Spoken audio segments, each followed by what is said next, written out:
Toda a Bíblia é comunicação de um Deus amor, de um Deus irmão.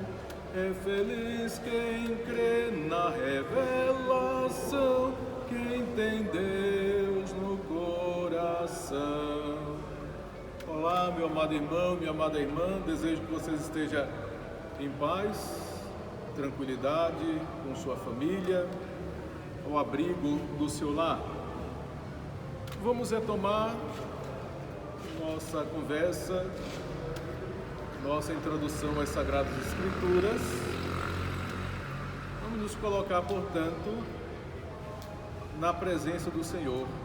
Vamos invocar sobre nós, para que seja presença também em nossa família, o Espírito Santo. Em nome do Pai, do Filho e do Espírito Santo.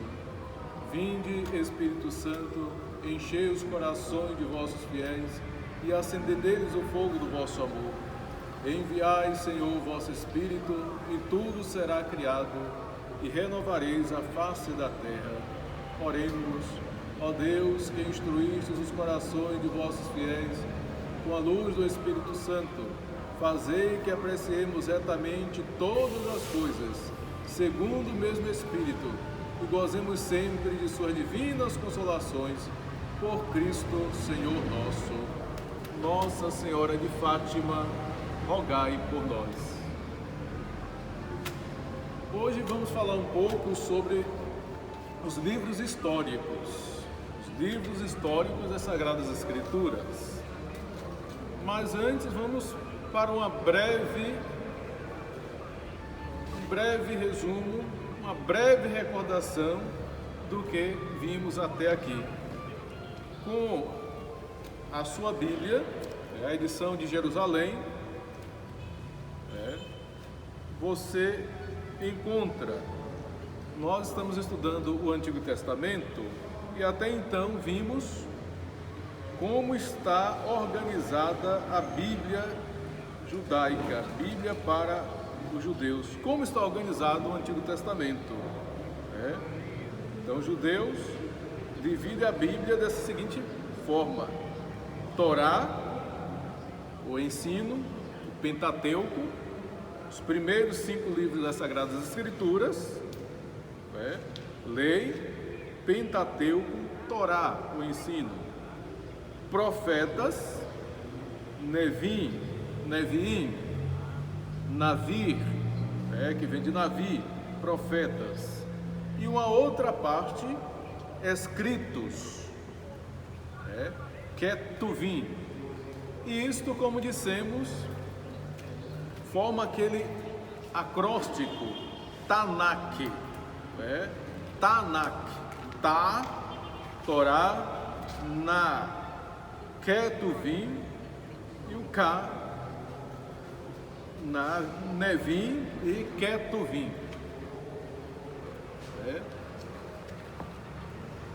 Buscando sempre as informações que estão na própria Bíblia, vamos avançando pouco a pouco.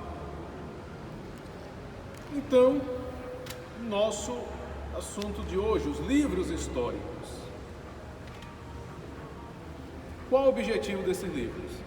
Narram a história do povo de Deus, desde a entrada na Terra Prometida. Sabemos que não foi Moisés, Moisés não entrou à Terra Prometida, mas um discípulo seu, Josué. Isso por volta ali de 586 a.C., até próximo à época de Jesus, a revolta dos Macabeus, ocorrida 200 anos antes de Cristo. Nesses livros, portanto, não encontramos uma crônica dos fatos, como se dá na disciplina da história, ou na ciência da história, fatos, datas precisos. A Bíblia volta mais a sua atenção para o acontecimento e busca aí ver o sentido, Então, não é de fato uma crônica dos fatos, mas uma reflexão sobre os acontecimentos à luz da fé. Ou seja, a partir do relacionamento de Deus com a humanidade, a manifestação de Deus na história do seu povo, a percepção deste povo da presença de Deus nos acontecimentos que formam a sua história. Os denominados livros históricos, portanto, na Bíblia, mostram não apenas as relações entre os homens, em diversas épocas, lugares, culturas, mas, sobretudo, mostram as relações entre Deus e os homens, Deus e a humanidade, através dos acontecimentos ocorridos ao longo do tempo, no processo histórico. Deste modo, meu amado irmão e amada irmã, poderíamos falar numa história da salvação, ou também da perdição, isso de acordo com como se responde a Deus, como se abre, se acolhe ou se rejeita os desígnios de Deus. Então, esses acontecimentos vão constituindo a partir das respostas ou das opções diante de Deus, de seu projeto de vida e salvação. Como nos recorda Padre Zezinho, numa canção que me parece que ele se inspirou no livro do Deuteronômio, que fala desta opção da proposta de Deus, Deus que nos deixa livre diante do seu projeto. Diante de ti ponho a vida e ponho a morte, tens que saber escolher. Padre Zezinho, com toda a sua inteligência, a sua capacidade teológica e poética, nos oferece esta catequese através da música. É mais ou menos assim: diante de ti ponho a vida e ponho a morte, mas tens que saber escolher. Se escolhes matar, também morrerás. Se deixas viver, também viverás. Por aí vai. Muito interessante isto. Então, esses são os livros históricos. Vamos ver a relação desses livros históricos na Bíblia Católica. Desde já, chamando a atenção que há uma diferença na quantidade no que diz respeito à Bíblia católica, por assim dizer, e a Bíblia protestante. Como nós bem sabemos, são alguns livros a menos. Então, os livros históricos podem serem divididos em 3 grupos. O primeiro grupo, Josué, Juízes, primeiro livro de Samuel, segundo livro de Samuel, primeiro livro de Reis e segundo livro de Reis. Em conjunto, esses livros expressam a dependência da história de Israel no tocante à aliança proposta por Deus.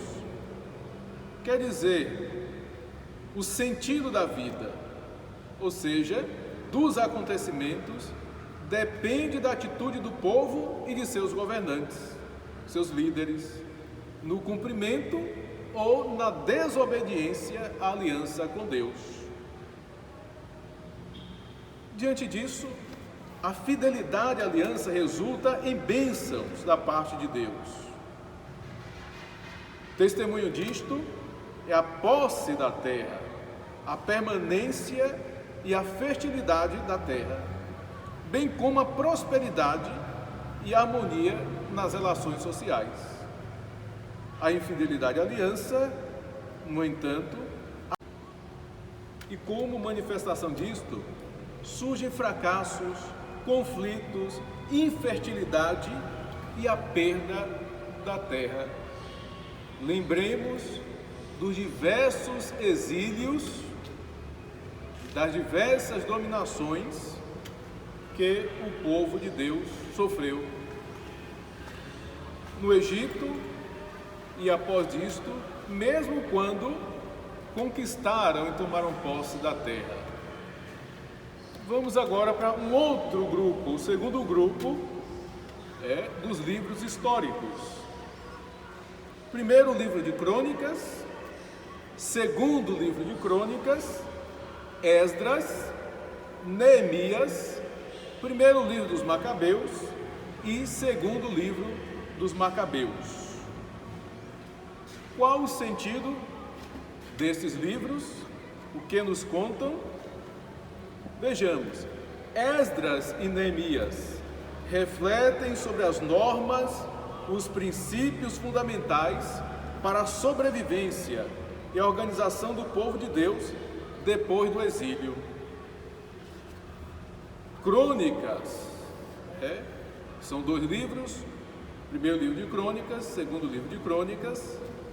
Nestes livros, os israelitas fazem uma revisão de toda a sua história, desde o seu início, cuja percepção de ser povo de Deus faz também com que busquem o diferencial nos seus fundamentos, em suas normas, no seu modo de existir enquanto povo. Primeiro Macabeus e segundo Macabeus. Esses livros mostram a resistência de um grupo, uma família, a família dos Macabeus, diante da dominação estrangeira, dos gregos, que pretendiam destruir a cultura e a religião de Israel. Esse grupo dos Macabeus representa, portanto, o heroísmo do povo de Israel. O último grupo, Rute, Tobias, Judite, Ester. Uma curiosidade aqui. Em conjunto, Rute, Tobias, Judite, Ester são o que se chama de novelas. Nosso povo tão acostumado, né? Então na Bíblia tem também este gênero literário, novelas. A partir daí, da história desses personagens, Deus nos fala e manifesta a sua vontade. Não se pretende nesses livros, portanto, contar relatos históricos propriamente, mas a reflexão que fazem apresentam, a partir desses personagens, Rute, Tobias, Judite, Ester, modelos exemplares de vivência da fé diante de situações difíceis, de provações. Pensemos na rainha Ester, o que fez a rainha Ester quando soube que estavam tramando contra o seu povo, pretendendo a extinção do seu povo. Isso, portanto, na dimensão pessoal da vida, da existência, como Rute e Tobias, seja na dimensão coletiva, social da vida, Judite e Ester. Judite e Ester que aí representam todo o povo hebreu, todo o povo judeu. Vamos dar tempo para que você faça suas reflexões, suas anotações, mas vez pedimos ao amado irmão, à amada irmã, para deixar algum comentário, algum questionamento. Isso nos ajuda a perceber que está sendo útil esta nossa reflexão, este nosso bate-papo. Inclusive, gostaria, nessa despedida, deixar um abraço, minha saudação a meus antigos paroquianos lá de Formosa, do Rio Preto. Queria destacar o Wilman, grande catequista, coordenador de comunidade, Janete também, uma excelente catequista, Dona Lilica, uma pessoa tão terna, tão amorosa, nos fala de Deus através de suas atitudes, e tantas outras pessoas. Fiquem todos em paz, Deus os abençoe, hoje e sempre. Ego, bem alto esta Bíblia, ei-la